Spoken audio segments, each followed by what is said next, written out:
Go. I'm here with David and George with the 1971 Chevelle. They just bought it recently.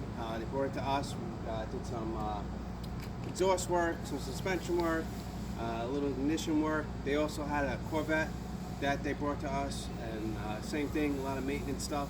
Guys, 2 cars now. How was the experience with us?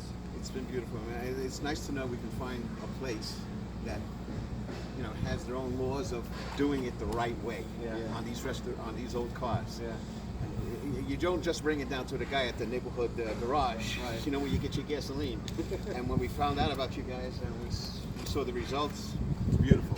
And we have one more. We may bring you the GTO, the 66 GTO. We will. Pontiac's my favorite. We We're not will. bringing it anywhere else. We're going to bring it. But as you can see, it's a beautiful Chevelle. Black, triple black.